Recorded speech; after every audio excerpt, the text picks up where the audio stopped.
Shalom sahabat pendidikan Kristen dimanapun Anda berada. Puji kepada Tuhan, kita berjumpa kembali di channel Pendidikan Kristen kali ini. Pada kesempatan kali ini kita akan belajar tentang bagaimana sekolah Kristen mengajarkan kepada anak-anak dan bagaimana seharusnya sekolah Kristen itu menjadi sekolah yang menyenangkan, tidak membebani anak-anak dengan banyak hal. Kalau kita mengenal prinsip yang terdapat dalam kebenaran firman Tuhan.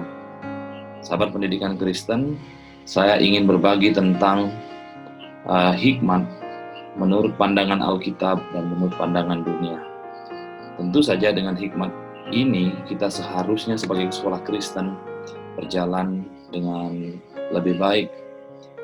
Alkitab secara jelas menyatakan bahwa takut akan Tuhan adalah permulaan hikmat. Tetapi orang bodoh menghina hikmat dan didikan. Permulaan hikmat adalah takut akan Tuhan dan mengenal yang maha tinggi, itu adalah pengetahuan. Di dalam Amsal pasal 2 ayat 6 di situ dikatakan bahwa Allah lah yang memberikan hikmat kepada setiap orang. Nah, dari pernyataan-pernyataan Alkitab itu kita bisa dapat melihat ada perbedaan mencolok antara hikmat menurut pandangan Alkitab dan hikmat menurut pandangan dunia. Yang pertama kita lihat dari sumbernya. Menurut Alkitab, sumber hikmat itu adalah Allah, dan Allah sendiri yang memberikan hikmat dan pengetahuan itu kepada manusia. Di dalam Amsal pasal 9 ayat 10 dikatakan, "The fear of the Lord is the beginning of wisdom." Artinya bahwa permulaan hikmat itu adalah takut akan Tuhan.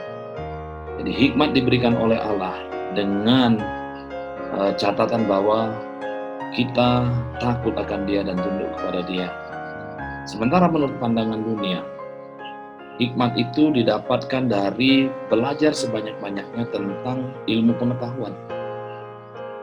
Belajar tentang ilmu sosial, ilmu alam, ilmu matematika, fisika, kimia, biologi, dan segala macam ilmu. Mungkin yang tidak dipelajari adalah ilmu santet dan ilmu pelet. Pandangan dunia memandang bahwa ketika seseorang belajar dengan banyak, mengetahui banyak hal, kemudian mereka akan menjadi pintar dan kemudian menjadi berhikmat. Tetapi Alkitab tidak berkata demikian. Alkitab berkata bahwa hikmat itu adalah pemberian dari Allah. Hikmat itu berasal dari Allah dengan cara takut akan Allah dan tunduk kepada firman-Nya. Jadi ada satu perbedaan mencolok di situ bahwa hikmat itu diberikan oleh Allah, dan hikmat menurut pandangan dunia Anda harus belajar sebanyak mungkin sehingga Anda menjadi pintar. Perbedaan yang kedua ialah menurut pandangan dunia, dengan Anda belajar, dengan sahabat pendidikan Kristen belajar terus-menerus, maka sahabat pendidikan Kristen akan menjadi orang yang pintar dan kemudian berhikmat. Dengan demikian bahwa tujuan dari hikmat menurut pandangan dunia itu adalah akhir dari sebuah pembelajaran. Tetapi pandangan Alkitab tidak demikian. Alkitab menyatakan bahwa hikmat itu adalah permulaan. Artinya dengan hikmat kita mulai belajar. Hikmat menurut pandangan Alkitab adalah di awal sebelum seseorang belajar itu hikmat ada terlebih dahulu. Hikmat itu diperoleh dari Allah, kemudian dengan hikmat itu kita kemudian belajar. Dengan hikmat yang dari Tuhan, kita bisa memilih mana yang harus saya pelajari, mana yang tidak. Mana yang akan mendukung cita-cita saya dan mana yang tidak. Tidak semua hal di dunia ini harus kita pelajari. The Times pernah menuliskan bahwa dalam satu hari rata-rata ada 10.000 peristiwa bersejarah. Anda bisa membayangkan, kalau 10.000 peristiwa bersejarah itu kita sajikan kepada anak-anak, apa jadinya kemudian? Tidak lama lagi rumah sakit jiwa akan penuh oleh anak-anak kita. Tetapi sebenarnya dengan hikmat Tuhan, kita bisa memilah mana yang harus kita pelajari, mana yang tidak.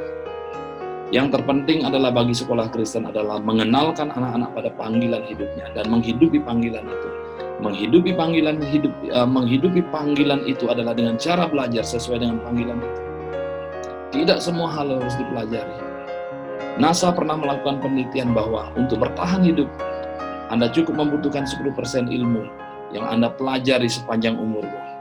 Maka sekolah Kristen harus tahu bahwa temukan yang 10% itu untuk menjadi skill bagi anak-anak. Dengan cara bagaimana?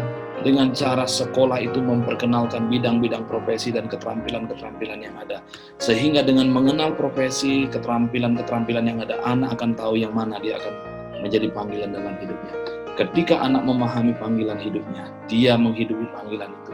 Dengan hikmat Tuhan, belajar menjadi lebih ringan. Dan sekolah Kristen harusnya menjadi sekolah yang ringan, tidak membebani anak dan menyiksa anak dengan berbagai hal. Kita harus memahami ini.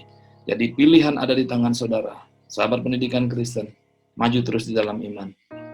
Dengan hikmat Tuhan, kita akan bisa melakukan segala sesuatu bersama dengan Tuhan. Tuhan Yesus memberkati. Amin.